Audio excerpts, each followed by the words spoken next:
What do you mean you don't have hot sauce? This is Texas. We put Tabasco on cornflakes. You can play it safe if you want to, but you gotta risk it to get that biscuit. When it comes to business, you gotta look out for the cookout. That's how we do it in Texas. What do you mean my accent is too southern? Well, we're fixing to get it on Solve for X. Welcome to Solve for X, the podcast where curiosity meets collaboration. I'm Dr. Rick Fernandez, your host on this journey into the heart of education and innovation. Welcome back to another episode of Solve for X. I'm your host, Dr. Rick Fernandez, and we're solving for K-12's toughest challenges. I have a special co-host that you might recognize, one of my partners from the Boys of Ed Tech, the founder himself, Ryan Patenaude, RP Impact Partners. Ryan, thank you for co-piloting on this little journey with me. Always, sir. I appreciate being here and grateful to be here with you and Axel today.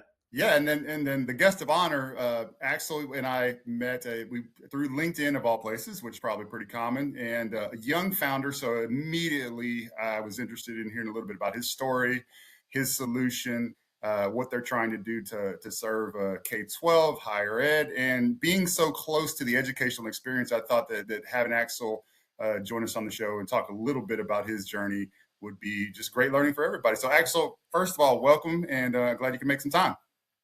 Thank you. Excited to be here. All right, we're going to jump right in. So just tell us, what is BaboBot? What does it do? What are the problems you're solving for?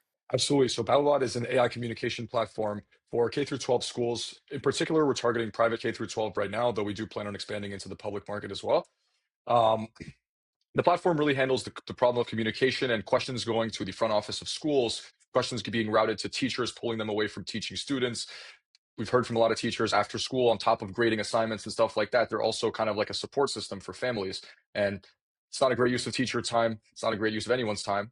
And we figured there had to be a better way. So we got to work building BaboBot about a year and a half ago with an early MVP, and figured that there was a way that any question that anyone that in the school had, we have an answer for you, and it's tailored specifically to you. So that's what we're doing at BaboBot.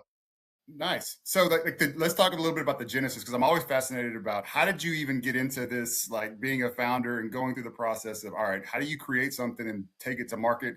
Like, where did it start? Were y'all just like, on the Xbox playing and it came up, or like, give me a good story of how you guys got in action. Yeah, absolutely. So kind of story starts 4 years ago, freshman year of college at Babson College in Massachusetts. Myself and my co-founder, who were just buddies at the time, and we're constantly going to the dining hall at Babson, 3-4 times a day.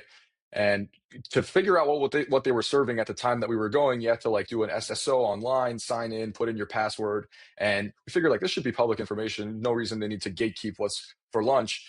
And so we built a quick thing to be able to scrape that information off the site, format it into a text message, and then send it out to students. Really did little to no marketing, put up a couple QR codes in the cafeteria, and within 3 months had about 25% of the Babson student body using the platform every day. And it was awesome to, like, you would hear people in passing like, oh, what's for lunch? So I'm going to check BaboBot. So we were kind of like, okay, maybe what we're doing is onto something. And initially our goal was going to be to sell local businesses ad space in our daily message.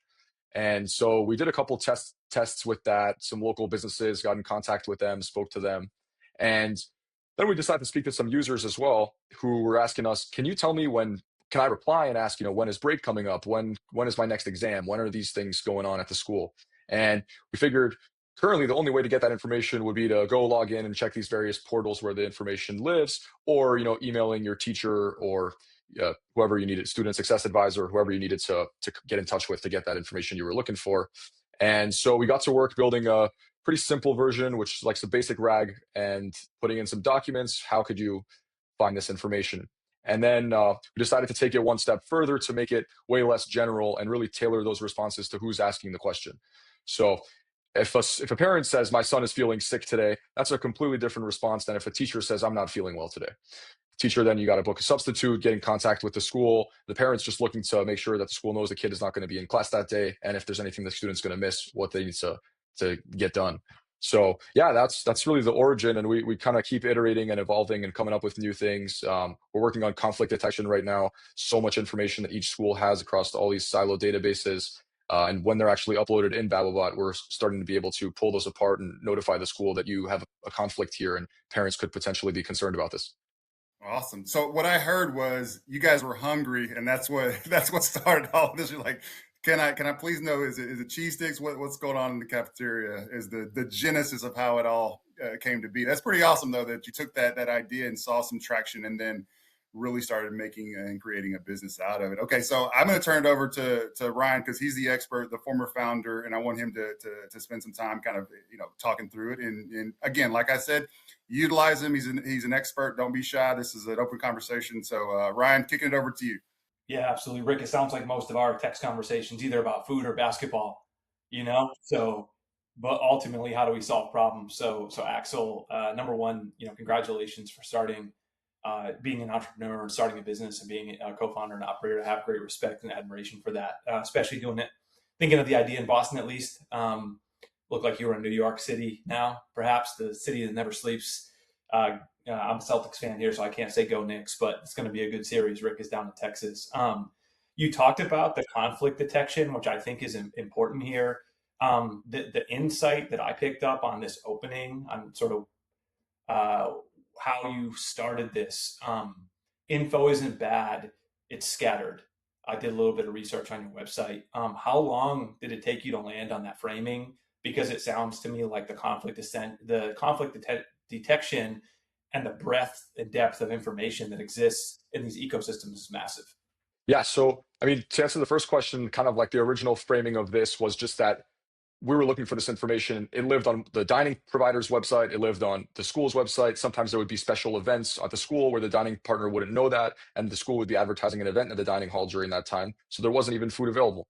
So we would always include that in the messages as well. And that kind of was the early entrance into realizing how much larger of a problem this is. And some early research that we did, talking to actually the high school that I went to, spoke to some teachers, spoke to some administrators, and discovered that in schools, especially private schools, we're sometimes spending upwards of hundreds of thousands of dollars on people a year that are creating content. And there's no bad intent there at all. The content is intended to help the families, help the students, help the staff, make their lives easier. But somehow when there's so much content, it ends up making their life a little bit harder. And we knew that we really needed to hone in on one area of focus initially, and kind of aggregating all of that data across these siloed systems was super important for us. So we tried to build out as many ways to get information into BaboBot, to make it super easy for the school, for the IT director, for the front office, to make it easy for them to get that information into the platform so they could start getting the benefits sooner rather than later. Hey, I think that's admirable. Data, Rick and I talk a lot about the foundation of almost everything that we do is data and its intelligence.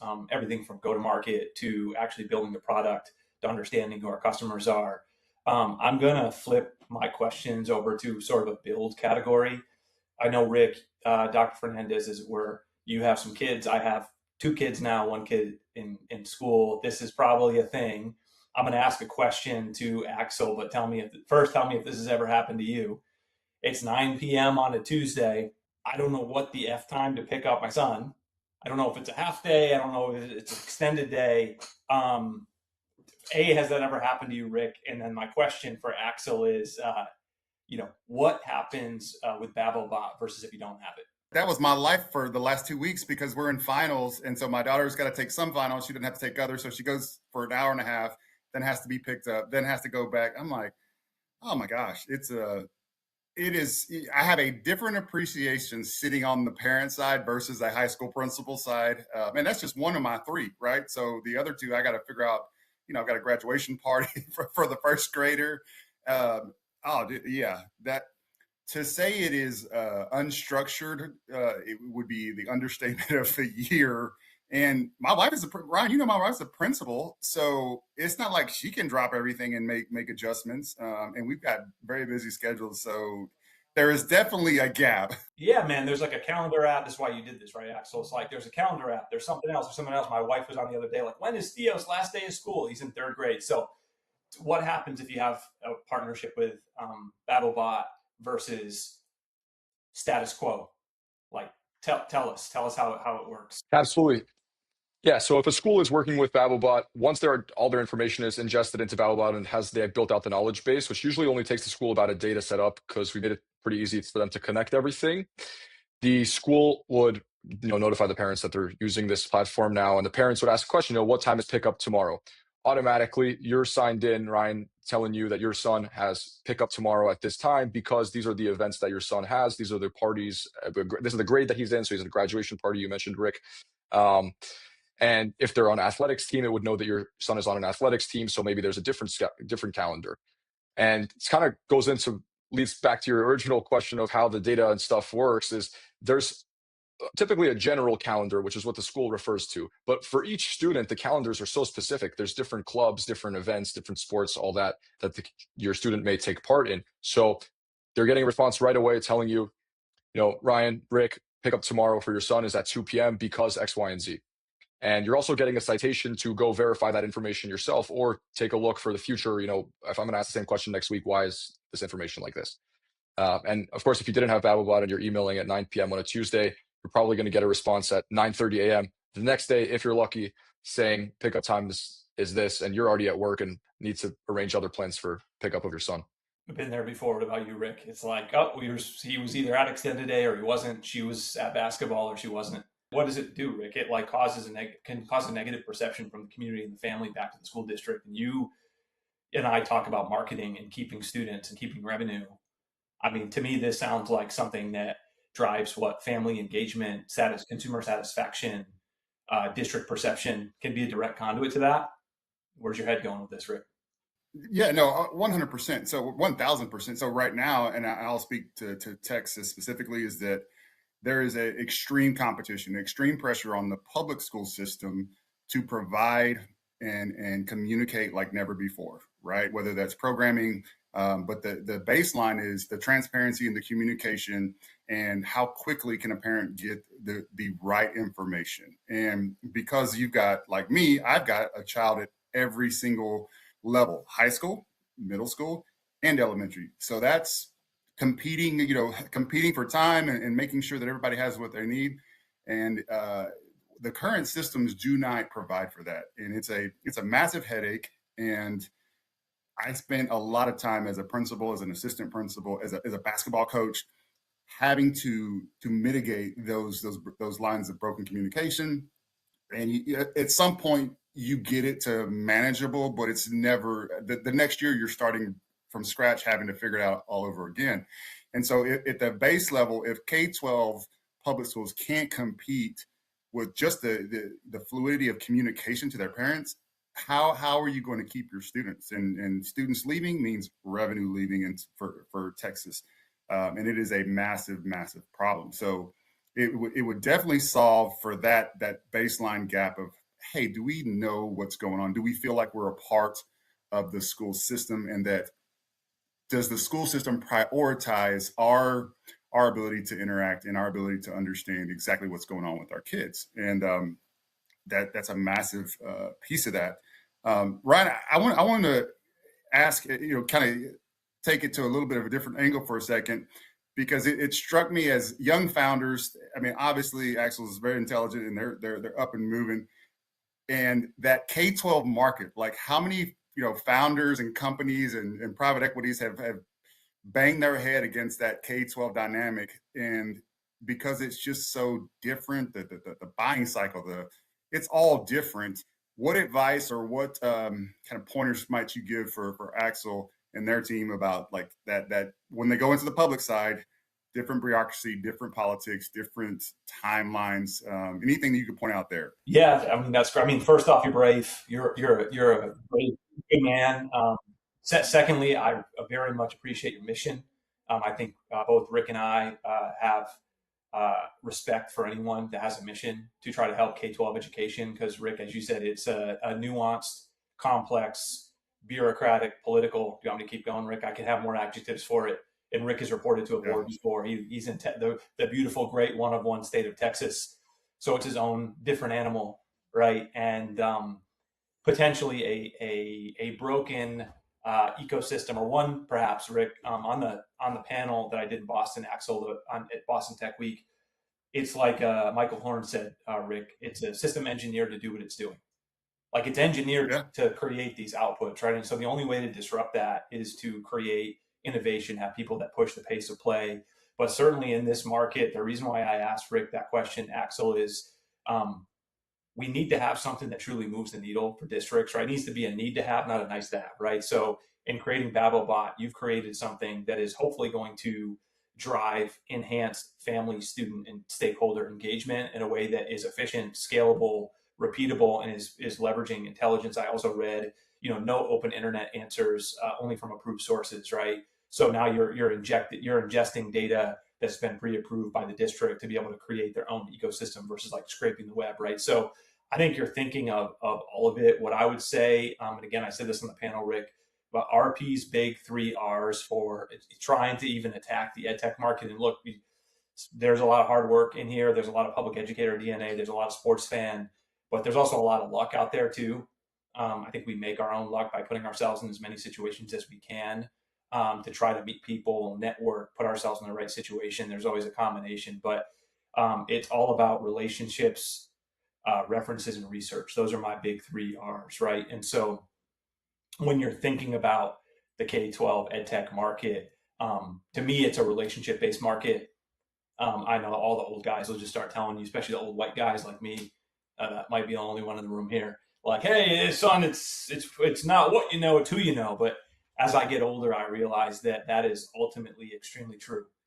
And we should use it for the powers of good, right? Like with these 3 people in this room, I feel like truly the more people that we know and that trust us and that we build credibility with, the more work that we can do. And if our mission thread is to help students, like that's where our energy and passion goes, right? That's what I see you doing at BaboBot. And so I would just say it takes longer than you think. It's harder than you think. But like, to me, everything in life is a strategy. And so I think talking to Rick, talking to me, listening, learning, sharing your story, those are all the things that I think, Rick, really make a difference. And I would just say, always be selling, always be telling your story, and tell it through, Rick, tell me how this hits.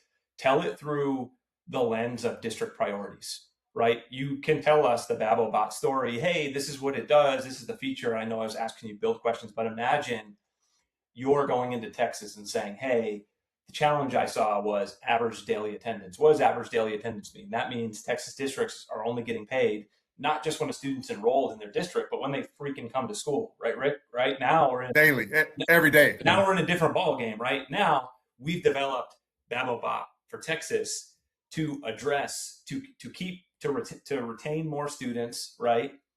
To put them in seats every day, and to bridge the gap of parent and family communication and engagement. We believe through better and more efficient use of information, accessible to all key stakeholders. And I saw you had in here, this is my last thing I'll say, and then we can keep talking, role aware answers, right? Parents, teachers, admins are getting different answers, right? That's important. And the nuance of the answer to the right stakeholder is critical, right? So imagine if you position that and message that in a way that creates an enormous value to a decision maker at the executive level, which you're looking at one right in the middle of the screen. It's Dr. Fernandez, right? Like, that's my biggest push to founders is, yes, keep building the product, but really almost most importantly, sell it.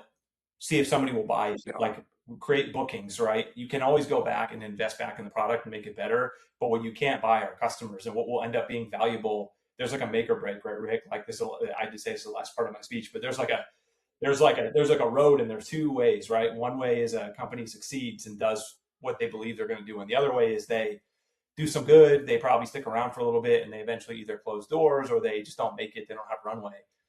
I would say, Rick, it's at least 80% of companies end up gone, and maybe they don't even make it to $2 or $3 million. $3 million is the hardest revenue number to get above, but it's only the slim few that make it, and a lot of it's luck, a lot of it's timing. I mean, I think you're here at a good time with the right product. I just think, Rick, it's all about how do we position it to be in line with the priorities of the districts very specifically, and how do we pitch at the executive level? What do you say? Yeah, no, I mean, absolutely. You got to speak to the pain, right? You want a bandage that is addressing the pain. And some pain screams, and there's other little minor aches, like the basketball reference. Like, I can live with a sprained ankle. I can't live with a torn ACL, right? And so I'm going to focus on the torn ACL first, and then work my way around. So there's plenty of meat on that bone. It's just a matter of how do you message it, and through the lens of the district, what are you solving for districts, and when you have a big win, and I'm going to ask you that next, is to share a little bit of your wins with some of your current clients, but that's their win. Give them that win through you, because you get all of the ancillary benefits of showcasing how a school has improved for their community, and you just backstop it. And I believe that a million percent. So actually, we've been running our mouths for about 5 minutes now. Nice. Talk a little bit about some of your early wins and maybe some of your early lessons learned. Yeah, absolutely. So I think one of the biggest things that we've learned throughout this process over the last year and a half or so of building the product has been that we need to and should talk to as many people as possible, and most importantly, not the same people, different people in different types of roles. Really, all the stakeholders that would use the platform, whether that's not just students and teachers, but also going to parents, going to people that are on the boards of some of these schools, talking to them, seeing what they have in mind. Everybody kind of describes these challenges a little bit differently and kind of explains them differently, but also feels them in a little bit different of a way. We're actually going through a process right now with our pilot school here in New York to go interview the head of departments for all of their departments over the summer to better understand their communication challenges and kind of grow with that school. I guess a win that could be said for that school is that they just announced to us that they would be using us for all of their new parent onboarding. So all of their parents Nice. that are joining the school, yeah, thank you.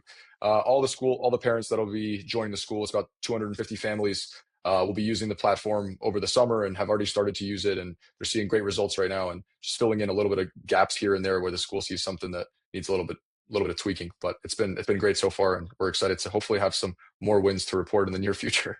Yeah, no. I want to like drill down on that win, because like to the average listener, that may not sound like, yeah, that's pretty cool. But think about it from that school's perspective of you're having to entrust dollars and students and attendance revenue, uh, and you're the first line of that, right? That's a heck of a lot of trust for a school to place in your hands to say, hey, as our parents, their first interaction with us, I mean, we've all been to like a new store or and it's our first interaction. Man, that impression, it makes or breaks. Are you going to come back? So that's a huge feather in your cap, and just speaks to the quality of the solution. I mean, because they wouldn't be trusting you, and I'm going to assume that these parents are paying a pretty decent amount chunk of change in tuition to go to attend. So it's amplified as a result of that. So that's pretty cool, man. And I want you to really celebrate that, because that's not something that a district would just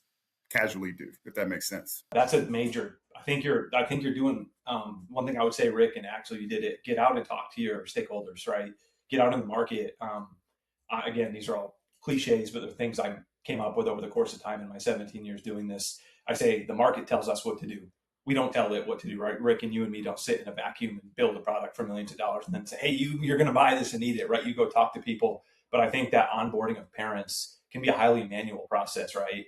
So obviously you've listened to your partner around, here's the capabilities of what I can offer. Here's why we do it. Like, tell me, which version of this do you think can work? And so that to me sounds like an implementation model. And so what I was going to ask you was, in the age of AI, where districts or schools are simultaneously taught to embrace AI and ban it at the same time, how are you threading the needle in messaging your version of AI to solve a problem?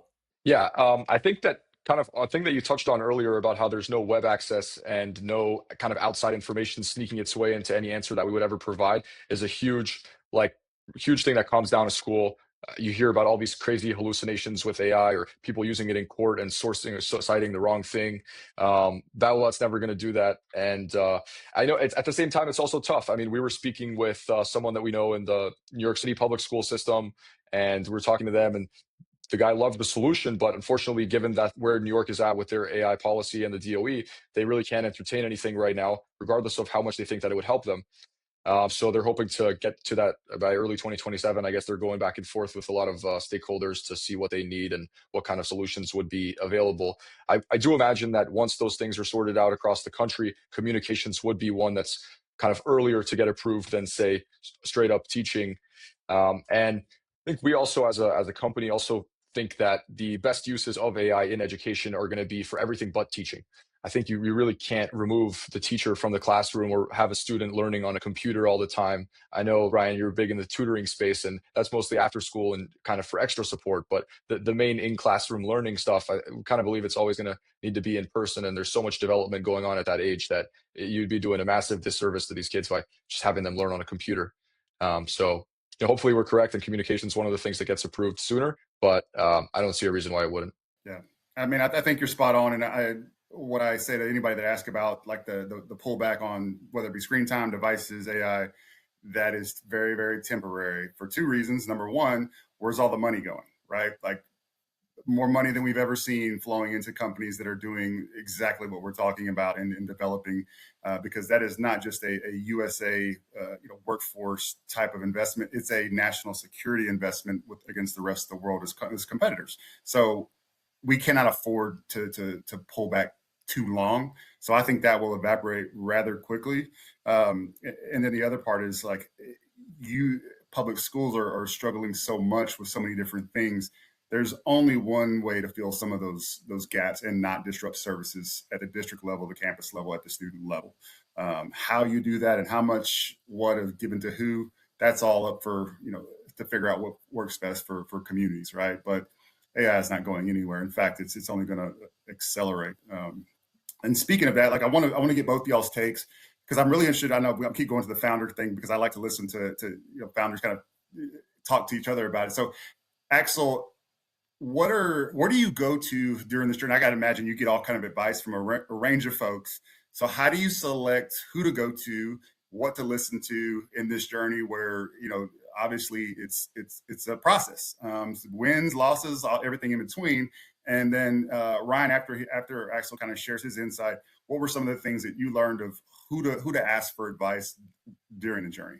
I think as a very young founder, and kind of me and my co-founder as well, like the earliest people you'll ever go to are the people either related to you or friends of friends or closest people. So we definitely used up those resources a lot early on in the process, trying to find, hey, mom, dad, do you know anyone that works in education? Can we talk to them? Spoke with a couple of my parents' friends who work in education, whether they're a teacher or they're even a nurse in a large public school district. Kind of what are the issues that you face? Did a lot of that early on. And then once you start getting, a little bit more established, and talking to people on LinkedIn has been a great, great resource for us. Obviously, I follow both of you guys on LinkedIn, see a lot of good content from you guys. But then also, like, even talking to schools about advice, like how do you think we should grow? We've asked some partner schools, what advice would you give us? And they've kind of helped us refine our ICP a little bit more and our messaging. But you also just got to do it and figure it out. Try enough different things and see what sticks. Really, it can kind of be a little scary and overwhelming to be trying a bunch of different things, but once you figure them out, it's really rewarding, and you understand that it was all worth it, and happy to do it again. Yeah, man, that's awesome. You're crushing it. I agree with you. It can be lonely to be a founder and also an operator, right? We founded the organizations and we're now operating them. I operated all of our US market, go to market, sales, marketing, customer success, research and evidence. I didn't know what the hell I was doing. I actually probably didn't have any mentors at all for the first part of it. And I think you just learn through either succeeding or failing, right? So that's what we were doing, Rick. It was colleagues like Daniel Heber, who knows on my team at RP Impact Partners now, founding member of FEV Tutor. Up until Axel, like you said, you can get in the room with people that care about you. So you meet them and then they take an interest in you, hopefully because you've earned that from them. Rick, one of the folks who shaped my edtech perspective and really helped me through all of this. His name was Kevin Howell, or is Kevin Howell. He lives in Columbia, South Carolina, but he was a CEO at the Princeton Review. He took an interest in our organization. He believed in me. He believed in us. He was the first person at Axel that was like, don't sell, Ryan, don't sell what it does, sell results. Make a claim. You need to sell outcomes. You need to be able to solve the problem with real data that's measured, right? And along the way, Rick, he showed me what Alas was, what Kelso was, right?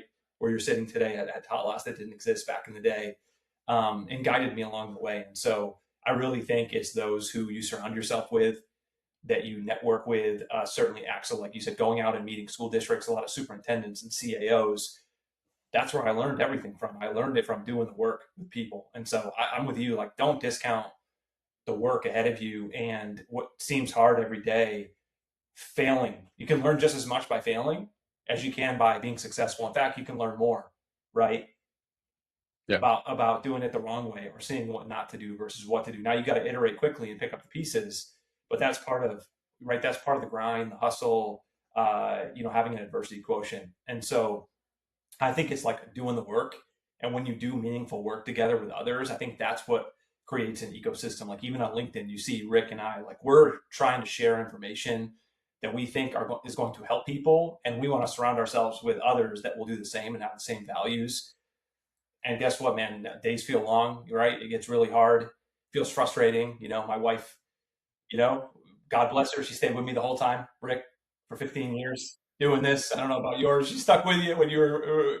Oh my gosh. It takes everybody, right? And anybody who believed in me, who spent time with me, who gave me any piece of advice, I at least listened. And by distilling it through my own mind, if I could learn something from it, I would immediately deploy it. So, for me, I want to continue to be a learning executive, and I really have deep admiration for the work that you're doing each day. And I think what you just named is exactly what you should be doing right now. Awesome. Appreciate it. And I don't want to. I want to be respectful of our time, and so Axel, I do want to give you some opportunity to, if there's any questions. I know I'm kind of putting you on the spot here, but if there's any questions you'd like to ask Ryan as a founder, please do so. And I'll give you some wait time with that. So I'll kick it to Ryan for the next question. Where are founders most likely to spend money that doesn't pan out? Like the first big spend mistake, right? Is it marketing? Is it trying to go to every conference? Is there something there where like, all right, pause and slow your roll a little bit before you dump a bunch of money here first? I think it's headcount. I'll just stop right there. I think it's over indexing on salespeople and having enough money to find it.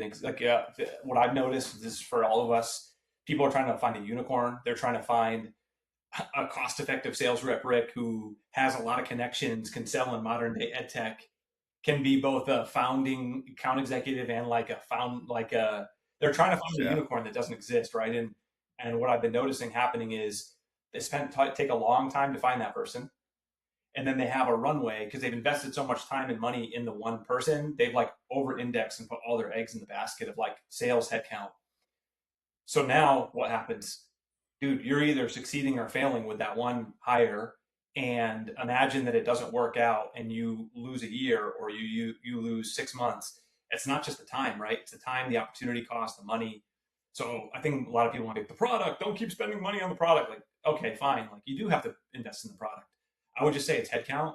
And I think like my view is start by starting, be strategic. There are fractional sales teams out there. There are outsourced BDR, SDR. Like I'm a big proponent of founder-led sales.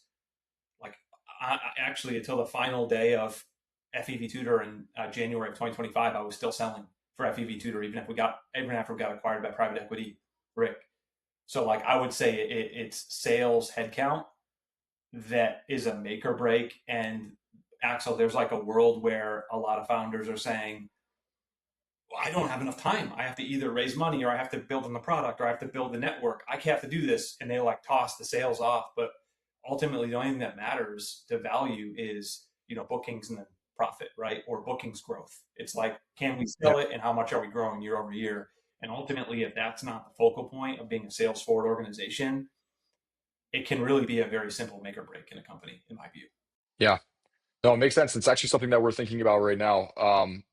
Right now, it's just me and Mauricio, obviously, doing some sales, and really more so me, 'cause he's really not as much on the sales side. But we're looking to get some interns this summer, actually, from some colleges that have sales experience. Actually, did some interviews this morning with some kids. It's super interesting to see some people that are interested in these roles that really just want to get after it and do cold outbound and talk to people. So those are really the people that we're looking for, and we think we'll find a few. So to your point, keeping costs super low, offering them commission, and helping them out as well as usually they're sophomores or juniors in college. Yeah, and Axel, it'll like test the market too. Think about it. You're smart. We have AI. It's 2026. You have these people that want to go get it. We have a team over in India. Naranjan Kumar and his company, Astute Burst, Rick from the FEV Tutor days, help us with BDR, SDR, we power it with intelligence, but it also it's a litmus test, right, Axel? Like, you're going to be able to see, like, are we getting leads? Are we not? Does the market want this? Do they not want this? The more conviction Yeah. and the more data points that you have that show that you're onto something and you're starting to make sales will allow you to make a better decision that's not just a thesis, right? And that to me is a really smart way to sell in 2026. So that's awesome. I think that's smart. And I'm sure they'll be happy to work for you, put it on the resume, like, feel good, make some money, right? Yeah, exactly. And I think also just generally with the current state of the world, I think a lot of college students that would have maybe 5 years ago tried to go get a job at a bank or in finance or something like that are realizing that there's, first of all, much more job opportunities than just many more job opportunities than just those. And also like people that are trying to get into startups themselves or even into venture capital or any of these things, all kind of are interested now in a startup foundation. So we're Absolutely. seeing that for Absolutely. sure. And it's very cool to see. I do have a question for you, kind of related to what you were talking about. I see a lot of your LinkedIn posts about getting out on the road and going to meet people face to face. Obviously, you have to know some of the people to go meet with them face to face and everything. But what do you think was, well, for you, the single biggest lever in go to market? Was it cold calling? Was it email? Was it? I guess this is around 2008. I guess. Yeah. So we started. Yeah, that's a great question. So we started, and this evolves over the course of time, right? We started at BB Tutor in 2009, and we sold it in 2022. Okay, so call that 13 years, 14 years, whatever it was. We were owned and operated by private equity for 3 years after that. And I was on the executive leadership team. I think when we got dangerous in go to market, where I could forecast anywhere between 2 and 5% to our bookings number each quarter and year, was when we um, created a repeatable SDR BDR motion. And not just the SDR BDR motion, but that was like the heartbeat of it. So Rick, we brought on Brandon Shields onto the RP Impact team. He was like, Axel, think about people coming from outside the industry to like inject innovation. He was at an organization called Yeah. Demand Drive in Boston, which is like an outsourced BDR SDR company, like at the infancy of what that was. So he was classically trained in like a metrics numbers driven version of that. We built that team out to 3 people, and we used conferences. We used outbound and we used conferences because this is like a handshake market, right? We just talked about it. You just named Yeah. trolling. And in conferences, we couldn't do, like Rick said, like you could go blow money on every single conference in the world. We were like, all right, we don't have that much money. So what do we do? So we went to like 2 IEI conferences. I'm on the strategic advisory board now. Rick, we went to CALSA one time. We eventually went to a couple of ALAS events. We went to the federal programs conference, like the National Title I conference. We try to go into like side doors, right? We were quality over quantity. And so at Axel, we use those, that machine to produce like repeatable, this is old school, right? Repeatable MQLs that we turn into SQLs, but it was just highly qualified meetings, right? Where there was an interested party, there was a need, and they fit our ICP. That to me was the turning point of how we started to create scale in our revenue. So that was for new business. And then on the customer success side, this is like a whole nother ball of wax. Daniel Hebert, functionally the third co-founder of FEB Tutor, organically built us like an NRR playbook, right? Net revenue retention. And at the end of, for Rick, just for anyone at home, net revenue retention is, you say you had 10 clients in 2025 and they were worth $100,000. How much money did you have from those same 10 clients in 2026? Okay. The closer that is to 100%, the better your business is, because now you're starting from the top and now you're growing with that new business, right? So FEB Tutor had 150% net revenue retention when we were acquired. And we did that through creating criterion for our customer set, usually in like the top 30 or 40 accounts that were showing green flags for expansions. And so like those two things together, like integrated together, showed us a way to both keep our business while we grew current customers, and then very quickly injected new business. So that was my point about like whether it's interns or whether it's like an outsourced SDR company or whether it's people you hire anywhere, right, to start producing these high quality leads. I think you ground it with conferences, a few where you can really make those connections, and then you put the machine in place. And again, like even if you have 3 customers, a great customer success motion with those 3 customers could mean that they double, triple, quadruple in size every year. Yeah. And now imagine you Absolutely. do that with some percentage of your clients over the course of time.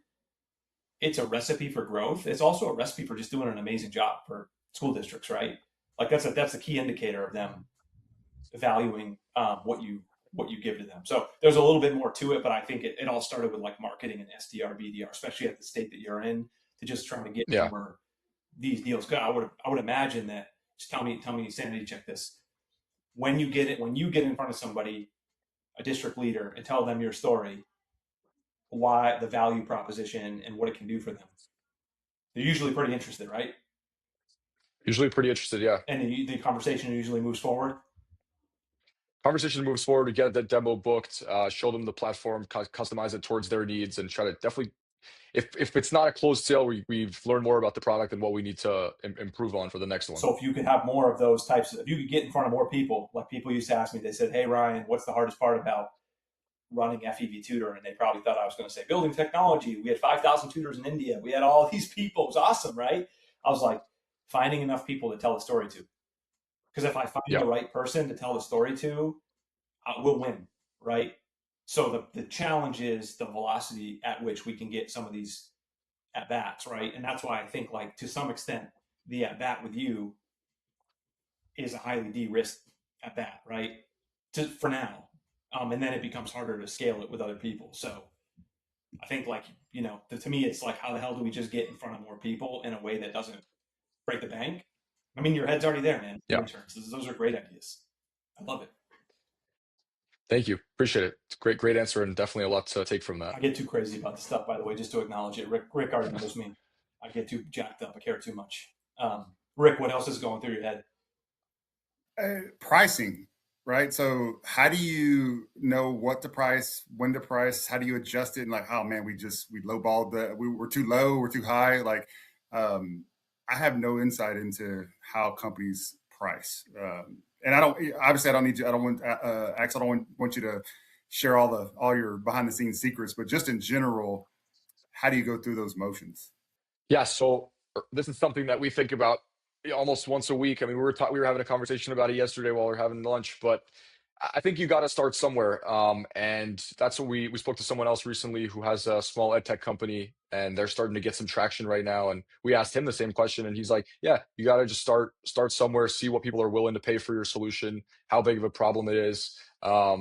And also what the school values, how big the school thinks the problem is, right? So if the school's like, to your point, Rick, nice, if this is a nice to have, they're probably not going to be willing to pay that much for it. But if it's increasing retention, ensuring that families are always kind of sending their kid to school, picking them up on time, easing the burden on the school, then I think you obviously have a little bit more pricing power. And I think all of that kind of comes with time as well.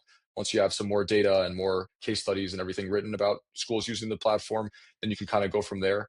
But full transparency for now, we're just kind of going with it and seeing. I like that. I had Rick. I had one more question if we got time for it. I think it might. I got a crescendo question for Axel. There's a lot of we just talked about. There's like a lot of AI noise out there. I think superintendents, and Rick knows, being one, in the K-12 leaders that I know, they're probably overwhelmed with 200, 300 emails a day. 100 of those could come from vendors, partners, people trying to get their attention. For BaboBot, what's the differentiator in your mind in the market amongst products, other things that you've seen out there? And what do you want a district leader to know today? Like, what do you want a K-12 district leader to take away from today as to why BaboBot's different and why it's going to mean something to them, and why they should take a chance to listen to your story? Yeah, absolutely. We were actually thinking about this last week, but we really feel that most of the ed tech companies that exist right now, or at least most of the ones that we hear schools are working with, whether it be their SIS provider, a communication provider that does something a little bit different, a lot of these platforms don't really evolve. They've been super stagnant for a very long time. And, we're speaking with the IT director, and we were working with a school on an integration with their SIS. And we found out for the school that they're actually paying for this thing that doesn't even work within their SIS. And we only found that out by talking to the school and then getting a customer service person in the loop. So already on top of the fact that we randomly saved the school money for a thing that they didn't even know wasn't working, there's so much of this in the ed tech space, and honestly, in every industry, there's so much extra stuff that people are not really taking into account. And then also to the fact that it is an education related platform, safety, security, compliance is super, super important. We're not the data, we're just the data processor. We don't, the school owns their data, school chooses what they upload. If the school wants to not upload something for whatever reason, completely fine. We send them a little bit of a checklist and kind of a package with what we believe they should upload for the best responses, and the best outcomes. But the school is completely free to make their own decisions about these things. And I think also being a small team, being early into the market in the AI communication space, we're able to build things out for our customers that they didn't know they needed, but that maybe we didn't think about either at the time. There's a lot of things. For example, we were talking with a customer earlier, almost a year ago when we were first building out the platform. We were trying to get feedback from potential clients, and this lady told us that she thinks that the admissions department would be a fantastic area to spend some time thinking about, because that's a huge deal breaker for a school if they're missing out on their admissions quota and targets of people they're enrolling. Families are probably looking at this stuff on the weekends and after hours when they're not at work. And if they can't get an answer right away or book a tour for that school or do any of these things, Yep. they're probably going to miss out on that school. And especially with most of these searches currently happening on Google, but obviously that's going to shift over to LLMs and whatever the favorite LLM of the family is, whether it be Claude or OpenAI. But getting those schools in front of there and making sure that they get the instant responses that we're all kind of conditioned to getting now, I think is super important as well. I mean, I love the way that you're thinking about the solution. You are 100% on point of the stagnation. And I've seen this firsthand with a former company of like, this no longer fits the need and probably hasn't for quite some time. And we're sitting on it like it's still viable and wondering why no one's buying it, right? Like it's pretty obvious. So the fact that you're thinking of continuously evolving and solving for things that may not be on the radar today, but may come up tomorrow is, I would say, the absolute perfect mindset to have. I know it'll get more challenging as you grow, and cost is always a factor, but the fact that you're using that lens to inform your product is spot on. Yeah, one thing I'll say about that to Axel is like Rick said, what was it, several months ago, said, Ryan, I think this is a risk on market in ed tech. And I'm like, all right, Rick, what do you mean? So I think it's a time where, although headwinds may exist and budget deficits and all the political stuff, he sees it, and I agree with you completely, that it's a time where districts are willing to take risks. And where the risk lies to me is who's going to build something for them. Because I think we all know that eventually districts can use LLMs on their own and build some of their own stuff, right? And I'm not suggesting that they're not going to go with you, BaboBot, but I think an advantage for you being nimble, small but mighty right now until you start growing, is that you're willing to partner with them and create some bespoke version of the solution, which I would imagine is going to work for other districts along the way, right? So it's like product development through project-based learning, to use a school term. So like, I think that's probably going to be one of your superpowers, Rick, or superpowers, Axel and Rick. I think that's like a version of what you say is risk on, which is like, we're going to partner. 100%. We have 80% of this product we know can make a difference, and 20% of it, like, we're going to talk to you. We can build this to your specifications so that it's integrated into your ecosystem. That, to me, Axel, stood out more than anything, especially in the days where people can just go pick their stuff everywhere. And you're like, look, guys, the last thing you want is something to scrape the web or somebody to start using disparate AI. That's why New York can't talk to you. Yeah, so exactly. That's what stuck out to me in what you just said. Yeah, I thought it was super interesting also that you guys recently just did the episode of Boys in Ed Tech about like districts building their own tools and starting to do all that. It's actually something that Rick and I spoke about the first time that we met. And it's a question that we get a fair amount, like with people asking, like, why can't I do this? And I mean, there's a couple of reasons why. One, you really can't be just giving away all your data to these LLM providers as a public school district, especially dealing with the data of children under the age of 13 sometimes, depending on what type of school it is. But also, even if you do manage to make it safe to some extent, there's still so many other problems and updates that you need to do with all the integrations and APIs, and it really just becomes another full-time job for whoever built that, which then starts to become counterintuitive to the reason you built it in the first place. Yeah, they won't have a budget for the headcount to manage it. You're a company that does this specifically, and you're living or dying with, like, one thing I'd say is like the outcomes, like what you produce as outcomes for districts are ultimately going to be your livelihood, right? So the more investment that you have in making them successful, the more successful you'll be. So in that case, both of your goals are aligned, right? And so, a defensible partner strategy versus in-house strategy, I think, is key. Take it away, Rick. No, yeah, but I still have like 30 more questions, but I know everybody's time is short. So last one, we've got to know. So when you get to a point to have the headquarters, will you take the headquarters back to Boston, or are you going to have it in New York? Ryan wanted to know, to make sure, like, are you gonna come home when you get your headquarters? Oh man, what a good question to wrap it up with. I think it's going to be New York. I mean, we're both, me and my co-founder, from here. I actually just moved back last Thursday. Um, Still going to be in Boston sometimes. My brother's actually starting school up there at Babson in the fall. So hopefully we can meet in person one of those trips. And yeah, we'll be in New York until then. I love to. I thought you were going to say it's 2026, so there's corporate offices don't exist. But I'll take look. As much as I'm a Celtics fan, Rick knows I'm a New York Yankees fan, and I'm a New York Giants fan because I'm originally from Northern New York. So Rick knows I like to play both sides of the coin here. And New York, I love the city. So that's amazing. Love it. Come on back to Boston. I'd love to meet you in person. We will. Excellent. Well, Axel, thank you for being here today and just sharing a little bit of your journey, your capabilities with BaboBot. Best of luck to you guys. I think you're going to be highly successful, and just keep plugging away in this market. And to all of our listeners and viewers, please like and subscribe, share. Obviously, check out the Boys of EdTech. Check out Ryan. Like, he's helping a ton of companies with all of the problems that we're discussing here. We just hit the surface. So RP Impact Partners, like, if you need some help, that's the place to go. So thanks for joining us on Solve for X. Please follow, like, and subscribe for more episodes. And until next time, keep asking the right questions and solving for X.